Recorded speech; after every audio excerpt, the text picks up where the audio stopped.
I'll stop now because you're asking me quite aggressive questions. Well, I think and the I whole didn't ask to be interviewed. This is an interview done against my approval. the vaccination is also the vaccine. If this interview People are force vaccinated. Do you think that's okay? That's against their will, and that's WHO pushed the vaccine. I have never called for forced vaccination myself. I am here at the World Health Organization headquarters. I came here because during the entire week where the elites were meeting in Davos, well, the meeting behind us were planning the future of our lives to dictate to us what the next pandemic will look like. As you know, I did meet Mr. Nabarro, who is one of the people responsible for the policies the WHO implemented for COVID-19. You know, I would be very happy to be interviewed normally about this. Can I get a card? To be ambushed. I don't have any cards left. David, where can I catch you to continue this interview? Let me just write it down. As promised, I did email Mr. Nabarro several times, and I'm even here willing to interview him, but imagine my shock when I haven't heard anything back. So ladies and gentlemen, this is the so-called ambush of Mr. Nabarro in Davos. Hello, sir. You're from the WHO, the special envoy for COVID? I'm just going to a meeting, actually. It's nice of you to talk to me. I'm not doing that other thing at the moment, COVID at the moment. I'm just walking to a meeting about food. But I guess you're at the WEF, you're an invite. Sorry? You're invited to the forum? Yes, but I'm certainly invited to the forum, yeah. Yeah, you can see my badge. Yeah, so why do you think this year it's about they're talking about the fact that they're regaining trust?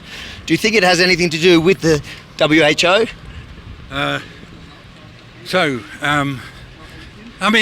For me, trust has been difficult to maintain with COVID, but you'll have to tell me who you're reporting for. Rebel News.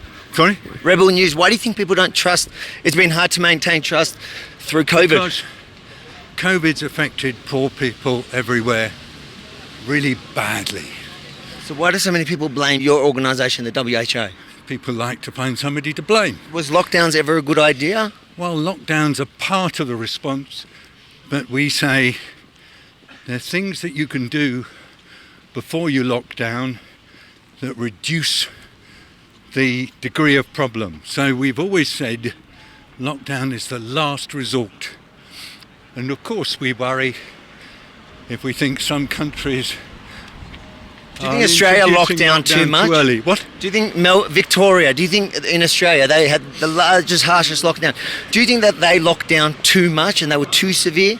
I do not like commenting on decisions of individual governments. They have to take account of the local circumstances. There's no hard and fast rule, and so I will not answer the question by agreeing with your statement. I'm just saying that. But they say they followed your advice. That's for them. So this is why a lot of people blame the WHO, is because governments put it on you. And of course, but WHO is owned by 194 governments, and there will be some who don't agree with others, and that's normal. And there's some countries like Switzerland, we're here now in Switzerland, and they never really had any COVID restrictions, and it's pretty free here. Yeah. Do you think it's a bit ironic that they're holding the World Health Organization in Geneva and discussing the pandemic treaty in the one place that didn't really have the kind of response that the WHO was pushing? WHO did not push for people to use lockdown as the primary means of control. WHO says that what you do with a disease like COVID... So do you think Switzerland got it right? No, I'm not saying whether they got it right or wrong. I'm just telling you. I'll stop now because you're asking me quite aggressive questions. Well, I think and I didn't ask to be interviewed. This is an interview done against my approval. The vaccination is also... the vaccine... If this interview people are force vaccinated, do you think that's okay? That's against their will, and that's WHO pushed the vaccine. I have never called for forced vaccination myself. Do you realise? Do you think that they should drop those mandates around the world? I have said mandates. I've said vaccination mandates. That's really a last resort. You know. What resort? At what point should you ever force somebody to have a vaccine? Any resort? I would personally never want anything mandated. You see, you can't. Why is that not the WHO official position? I am not giving the WHO official position. Gosh, you're an aggressive interviewer. But I'm still entertaining you. I hope viewers can understand, and I hope this is not cut out, that I've been ambushed in the street, and I'm responding to this gentleman's, I don't even know his name. Avi Yemini. I'm responding to his questions because I believe that it is my duty to attempt to communicate. I appreciate that. I don't mean to be. Strange. We're just running fast, so that's why I get it. I'm late for a meeting. All right, you can go to the meeting. I guess. What would you say to people watching this who do blame your organisation? Well, inevitably the pandemic. Not just poor people, though. No, everybody. The pandemic has been horrible, and you have to find somebody to blame. But quite honestly, I've worked as an envoy for WHO. And I personally do not think WHO has made consistent errors in this. I think that inevitably, when we look backwards, there will always be points where we say we should have done different. This has been so horrible. And it's, by the way, the pandemic's not finished. It's still going on. So those words will scare people because they're thinking we're just getting back to life, and you're telling us from the WHO it's not over. But most of us had COVID. Go to China.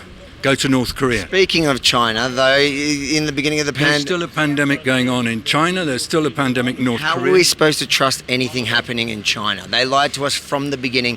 The WHO covered up for them in the beginning. You see, that again, that style of questioning... That's what most of the world believes because we experienced it and we all suffered.